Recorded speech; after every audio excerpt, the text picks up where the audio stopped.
hate this stupid music. Dun, dun, na, na, na, na, na. Dun. Go on, sing along. No, I don't know the words or the lyrics. There aren't words.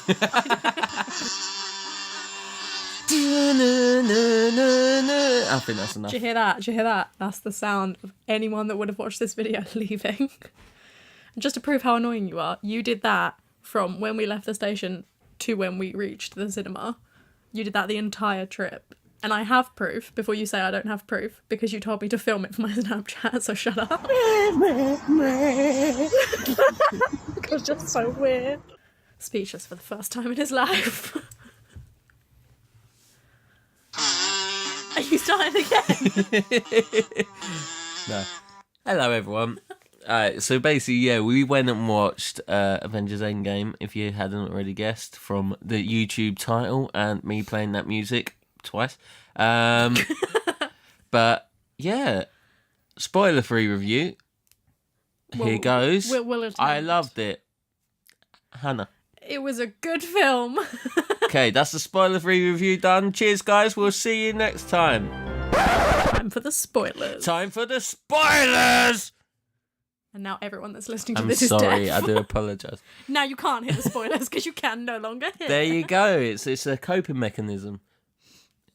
That's not what a coping. That's not anyway, what a coping mechanism. anyway, it's pretty tricky talking about a film like this in this capacity with this hype, with all the 11 years and 22 films that come before it, and all the nods, Easter eggs, story threads, all being tied up in one. It's hard to not talk about it without spoilers. It is a little bit difficult. Unless you want to just be like, it was a good film. I had fun watching Yeah. it. Which I did. I really enjoyed it. I did really enjoy it. But he had a wee bit of a cry. I had a little bit of a cry. Yeah, so this is a forewarning. If you haven't seen the film yet and you don't want to be spoiled, switch off now. Go watch the film and come back. Go watch the film, come back and listen to us 3 times. So spoilers, last warning. There you go. So to summarise the film, it's a film of 3 parts, I would say. It's almost like 3 different movies rolled into one. And it shouldn't really work. That shouldn't work, but it does. The first part, you got this real human drama element, or everyone dealing with the fallout of the snapping in. Not decimation. Whatever you want, I don't care. He feels very strongly about all of Snapping these names. The first part of this film was a human drama, essentially dealing with grief, the loss of everyone who got snapped away. Yeah, everyone's like horrifically traumatized because obviously half the universe is gone. Yeah. Take away the superhero element. This is just pure drama. It's very slow, but intentionally, and it really works. Some people lost a lot more than others. Yeah. As well. Some people only lost maybe like one person, and then others lost absolutely everyone. Yeah, it's heartbreaking. But then, quickly but surely, Don't call me Shirley. Ant-Man. I love Paul Rudd. Why don't you give these people what they want and bring out Paul Rudd, right, everyone? It brings a lot of joy into this very sort of cold, dark themed tone of the film. Yeah, and then we go into this time-travelling escapades of Ant-Man and the gang. I'm sorry, but what does he call it? The time heist. Literally, and they you've got this scene where a Hulk is talking with Ant-Man about different films that deal with time travel, and the Hulk's basically saying, like, so they're talking about Back to the Future, Terminator. Come with me if you want to live. Bill and Ted. Lucas. Hot Tub Time Machine. What colour is Michael Jackson? Black. My God. Basically, Ant-Man's having his well broken because the Ant-Man, Hulk's basically telling him it's all hogwash. Yeah, the Hulk is like, oh, none of that's realistic. This is what time travel's actually like. And then Ant-Man is actually like, It's like, so why? wait, Back to the Future's not real? Load of fun because you go back to all the old films and you have little fun moments. We'll talk about that in a second. Where they visit old settings, old times, old characters. It's a load of fun. And then you're smacked with another shift. But like I say, this shouldn't work, but it really works. And you've got the final act where it's like everything's coming to terms and it's just this masterful set piece of action with every single character you can possibly believe. There's only one character that I can think of that wasn't in it, and that was Nakia. but literally it's like it was like the Yeah. most fan fiction-y thing I've ever seen, but in the best way. It was like, you know, those amazing. fan fictions where they just have every character ever joined together in this battle to fight the big bad. It was literally that, but in the best way possible. Yeah. Yeah, no, it was something. Do you have any favourite moments? I have like 73 favourite moments. They're amazing. I'm sorry, Same but can I here. just start off Go on. with "That's America's ass"?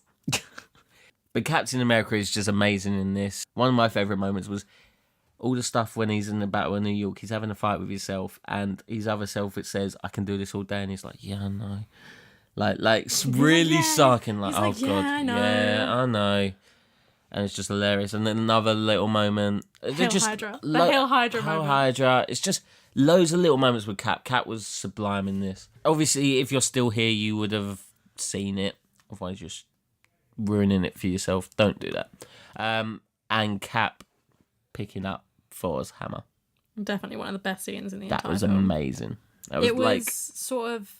It had the same sort of energy as when Thor arrived in Wakanda in Infinity War. yeah. That was great. Honestly, it was just something else. One of my favourite parts of that scene was when Thor turns to Cap, seeing him pick up the hammer, and just shouts, "I knew it!" Yeah, and also when they're fighting and he's got a Stormbreaker as well. And he's like, and they both got it. They've both got it, and then they're like, and then Thor goes, "No, You have the little one. And I have to switch That's back. amazing. Thor. Oh, let's bring it on to Thor. Another favourite little moment when he tells a kid on Fortnite to basically sod off. Thor is also like he looks a little different throughout the entirety of this film. This is another thing I weren't entirely sure on. I have to be honest here.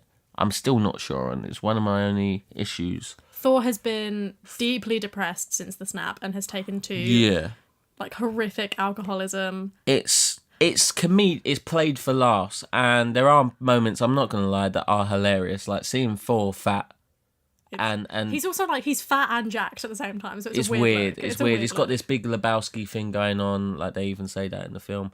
But like it's just slightly like you've got all these story threads from Iron Man having PTSD and stuff like this.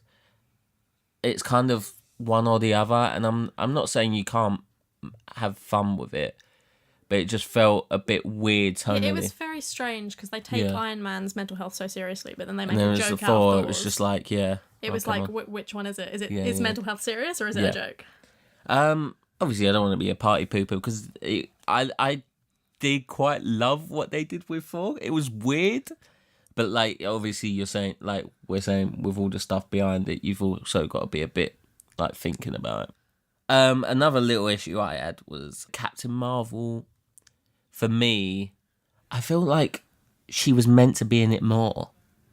You know what I mean? Like with all especially like the end credits of like Infinity War with the pager.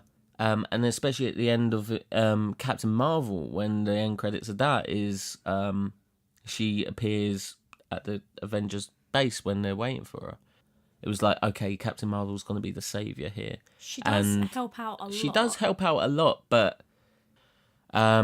it felt like she was meant to be in it more.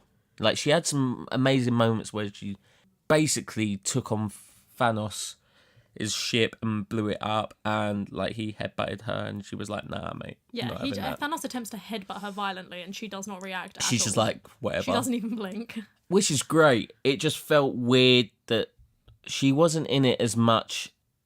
They may have planned for her beforehand. to, yeah, I they may think, have planned yeah. for her to be in it more, and then realised that no, this should be about like sort of the It big was, main yeah. three. It was a goodbye rather than a beginning, and I welcome that because obviously you wanted to say goodbye to Iron Man and all the original people, but it just still feel like there should have been. I wanted more Captain Marvel, rather than her just appear at the beginning and appear at the end. It felt like she was meant to be there more, and I was gutted that she wasn't.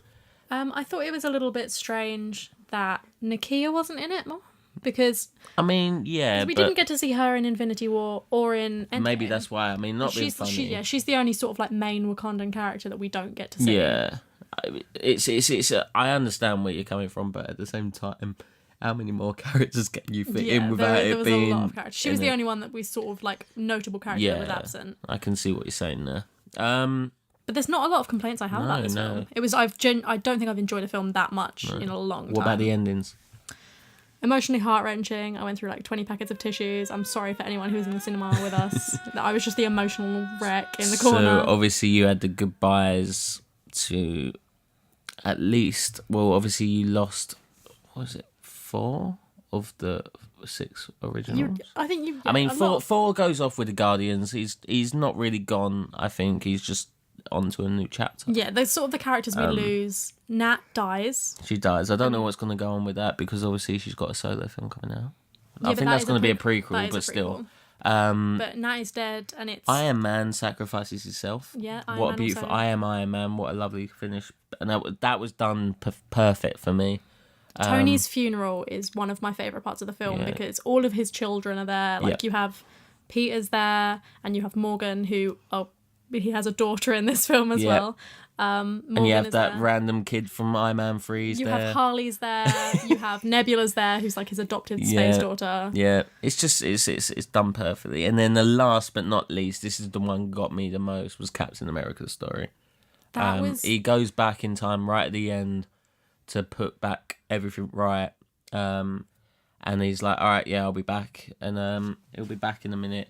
Hulk says, it's going to be how long he takes to do it, but it'll be about 5 seconds for us. Tries to bring him back, doesn't bring him back. They turn around, there's an old man on a bench. And he's lived his life. He's lived his life. He went back in time. After fixing everything, he decided that he wanted to be happy, and he went back in time to live out his life with Peggy. That was beautiful. And you said that they zoom in on the ring on his finger, and that him and Peggy got married. And was that actually Chris Evans in Old Man Makeup? that was Chris Evans in Old Man That Makeup. was unbelievable. That was unbelievable. They aged Chris Evans up because it's his voice. It does actually look like him, but if he was an old man, it's so good. He's still like jacked though, so he's jacked old man Chris Evans.